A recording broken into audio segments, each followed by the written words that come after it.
can I get you to tell me who you are and what you do? My name is Ruben and I make YouTube videos part-time.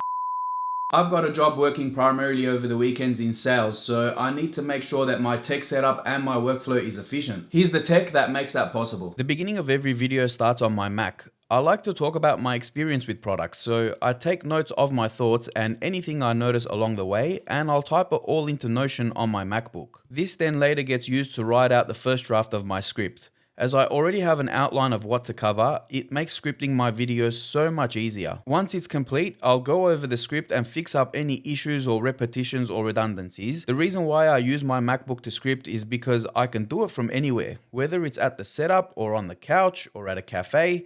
I can get away from the setup if I need to for the day while still being able to get the work done. After the script's been finalized, I'll highlight sections I know I want to film as A-roll, or as I like to call it, camera facing. So when it comes time to filming, I know exactly where I need to go in the script. I'll also write out an entire shot list to make it easier to actually record all of my B-roll with a pre-planned vision, and it makes it easier and faster to edit without having to think of what shot goes where while editing. Once all that's done, I'll start filming. Now, I typically like to use two cameras. One camera is my DJI Osmo Pocket 3 and the other is a Sony A7R III. I like to use two cameras to often set up multiple angles to get the same shot, and also because each serves a different purpose. I've got a tripod and a monopod that I bought off Amazon for quite cheap that I use for most of my B-roll and camera facing shots. But there are times where I need to pan shots or speak more naturally into the camera, so for this I'll generally use the DJI with the built-in gimbal for the pan shots. While it's not perfect, it is more stable, and I'll use the Sony when I want to speak into the camera in hand, similar to a vlog style, as I feel that slight camera shake provides a bit more of a raw experience for the viewer. Once I've filmed all my B-roll, I'll film all my static camera facing scenes sitting at my desk. For this, I'll use again mostly the Sony and my Rode Pod mic, which I have positioned off to the side of my mouth. I've got wireless lapel mics, but I always run into an issue or another with these that I notice after recording, so I limit their use to just short form content these days. I've also started, as of 2 weeks ago, to connect a Rode shotgun mic to the Sony camera to record backup audio,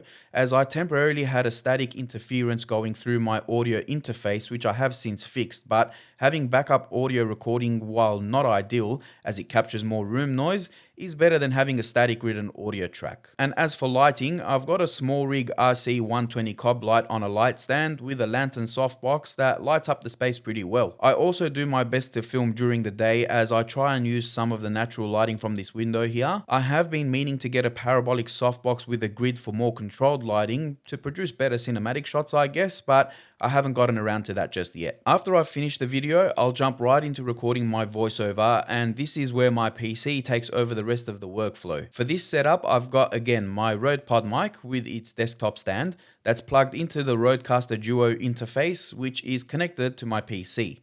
I also use my Sennheiser HD599 headphones to listen to my voice while recording and to hear any issues with the audio. As I mentioned, I was getting some static through some of my audio recordings, and by relocating the mixer and using its included Thunderbolt cable, I was able to mostly fix this issue. Anyways, I use Audacity to record the audio tracks in mono, and I keep a continuous track going no matter how long the recording ends up. I tend to leave breaks between paragraphs or sections, so I know where I can cut and continue from in case I need to fix anything up. I try to keep in any natural pauses or breathing sounds, as it is more raw, and I find people prefer as raw an experience as possible on YouTube these days, but if it's too long or disturbing, then I'll edit it out. Speaking of editing, it's the part of making YouTube videos that, if I'm being honest, isn't my favorite. I use my PC for editing my long form content, which has an Intel i5-14600K, an RTX 3060 Ti, 4TB of storage and 32GB of RAM. This is paired with my OLED monitor, which is an LG 27GX704AB, and it's a W OLED,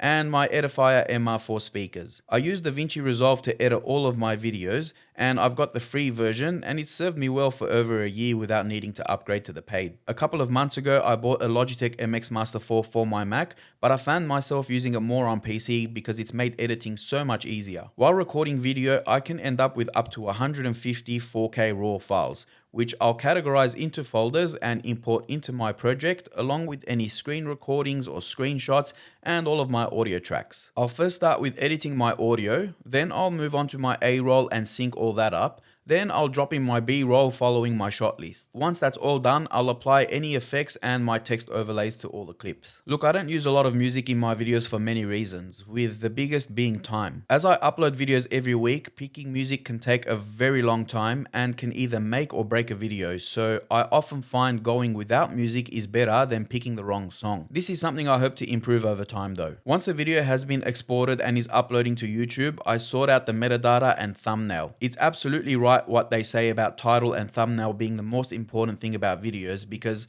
if people don't click, they don't watch. I have gotten better at dedicating more time to this part of the creation process, so I will often analyze and research keywords. Then I'll come up with 2 to 3 title options on my own and 2 or 3 thumbnail options as well. Then I'll use a plugin called vidIQ and I'll feed it my options, and it gives me a rating out of 100 for each based on its YouTube trends and data. I'll pick the best of my options that it suggests, and if it rates my options poorly, I will take one of its generations into consideration. But in saying this, I always make sure I do not go to any clickbait options, because this plugin loves to suggest all of that. And that's pretty much it, guys. Look, making YouTube videos part-time takes real commitment, especially when you're trying to build something real. Sure, there's the fun aspect of actually making videos, but behind the scenes there's research, there's strategy, emails, community interaction, coming up with ideas, managing the business side of it all. It's a lot more work than most people realize. But I dedicate 3 full days a week to this thing, as I'm taking this seriously. I'm disciplined and focused with my goal. I have a vision for this channel and I'm here for the long run. So let's grow this thing together. I'll see you all next week.